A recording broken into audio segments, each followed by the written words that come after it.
Celebramos hoy, 24 de noviembre de 2019, la solemnidad litúrgica de Cristo Rey del universo.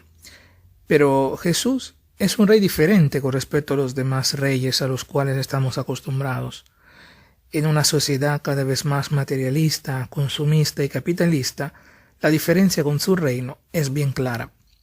De hecho, su reino es un reino de justicia y de paz, de hermandad, de amor. El cardenal brasileño Paulo Evaristo Arns, arzobispo emérito de Sao Paulo, obispo de los pobres y con los pobres, dice acertadamente que ser cristiano es trabajar para que haya justicia y solidaridad en todas partes. He aquí entonces la novedad de este reino, donde no hay súbditos ni armas, más bien la única arma a disposición, obligatoria para todos, es el amor. El Evangelio de hoy nos presenta a Jesús en la cruz. El Rey, el Mesías, el Señor, el Salvador, termina su vida terrenal en la cruz. Y esto parece la derrota de todo. La cruz era de hecho el sistema de muerte atroz y violenta que era reservada por el Imperio Romano a los subversivos, a los que estaban desestabilizando la pax romana. Sobre aquella cruz Jesús hace la paz con su sangre, derribando el muro del odio que divide y separa, porque Él es la verdadera paz que une a todos. ¿Y cómo no reconocer hoy en aquella cruz a todos los que no tienen nada para comer y reciben inapelable sentencia de muerte prematura? ¿Cómo no reconocer hoy en aquella cruz a cuántos mueren víctimas de atentados terroristas o a cuántos en estas últimas semanas han encontrado muerte violenta por pedir justicia y paz en nuestros países latinoamericanos en particular? La cruz parece el abandono de Dios, pero es la respuesta de Dios, quien se solidariza total y plenamente con todos los crucificados de la historia. Más que debatir con ardor sobre el utilizo de crucifijo de madera en los lugares públicos, deberíamos, como familia humana, preocuparnos por los tantos, muchos y demasiados crucificados de carne y hueso, de los cuales nadie se interesa. Quizás, como dice el canto litúrgico, y muchos que lo ven pasan de largo, acaso por llegar temprano al templo, y muchos que lo ven pasan de largo, a veces ocupados en sus rezos. El Evangelio nos muestra las reacciones de diferentes grupos de personas frente a lo que el mismo Lucas llamará el espectáculo de la cruz. El pueblo estaba allí mirando. Las autoridades y los soldados se burlaban de Jesús, haciéndole muecas y ofreciéndole vinagre. Y por medio de ellos llega la última tentación del diablo. Si eres tú el rey de los judíos, sálvate a ti mismo. Jesús hubiera podido hacerlo. Hubiera podido bajar de la cruz. Hubiera podido hacer tantas cosas.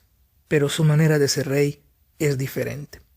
Más que apoyarse en un ejército, en la fuerza, en la violencia, Jesús ha construido relaciones nuevas, ha propuesto valores de fraternidad e igualdad, ha roto para siempre el valor que valía en su época, aquel do ut des, yo te doy algo para que tú después me des algo a mí, que tanto daño ha hecho en nuestras sociedades hasta la fecha con los tristes casos de corrupción globalizada.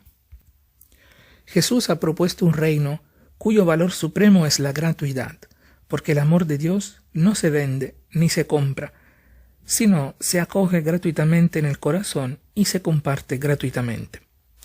Este reino se arraiga sobre la no violencia, valor que hace que su reino sea totalmente diferente con respecto a los demás reinos. Quienes entran en esta lógica del reino de Dios y lo acogen en su corazón y deciden con su vida de hacerlo conocer a los demás para que este reino se expanda cada vez más, han entendido muy bien en su corazón que este reino empieza aquí y ahora, y que la relación con Dios no es la de un patrón con sus siervos, sino de un padre con sus hijos muy amados. Quienes seguimos a Jesús, entonces, nos consideramos entre nosotros hermanos y hermanas, aunque no tengamos ningún vínculo de sangre. Esta es la novedad escandalosa que nos propone Jesús.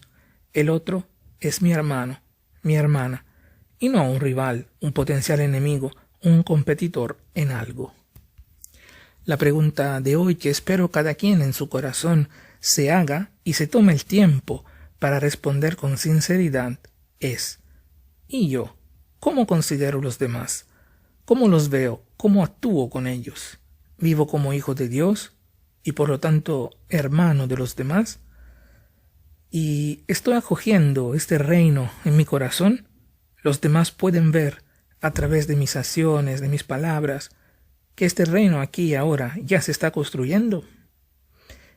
Hay otros dos personajes que Lucas nos presenta en el Evangelio de este domingo. Son dos malhechores que comparten con Jesús el suplicio de la cruz. Uno de los dos le sigue la corriente a los soldados y también él le dice a Jesús: ¿no eres tú el Mesías? Sálvate a ti mismo y a nosotros. Pero este malhechor y todos los demás esperaban a un Mesías triunfador, victorioso, poderoso. Y una vez más Jesús demuestra que no es de esta clase de Mesías.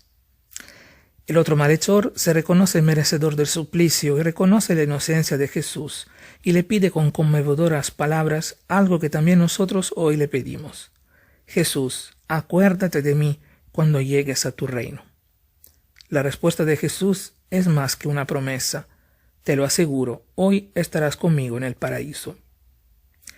Jesús morirá en la cruz, y bien sabemos que la muerte no podrá con él, porque Dios lo resucitará al tercer día, porque Dios es el Dios de los vivos, el Dios de la vida.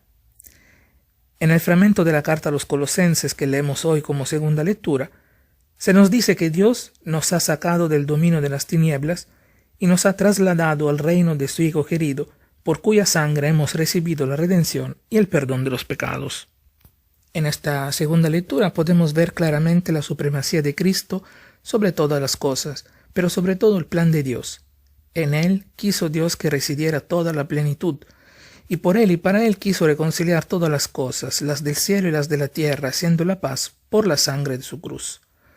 A través de este hermoso himno cristológico vemos como el autor reconoce a Cristo como cabeza del cuerpo que es la Iglesia. Ahora bien, esto es también para nosotros hoy un motivo importante de revisión. Como Iglesia, ¿Cristo es realmente nuestra cabeza? ¿Es Él que proclamamos, anunciamos, o más bien nos ponemos en el centro y desplazamos a Cristo de su verdadero lugar? Que Cristo sea Rey de nuestro corazón y que nadie ni nada nos quite la alegría de ser orgullo, esplendor e hijos muy amados de Dios. Con este domingo termina este año litúrgico en el cual nos ha acompañado el Evangelio de Lucas y de su comunidad. Termina también la experiencia de los 7 minutos de la palabra con el hermano Alessio, habiendo ya concluido los ciclos A, B y C del año litúrgico. Gracias por su tiempo y la constancia en querer escuchar los comentarios que han surgido en mi corazón a lo largo de estos 3 años.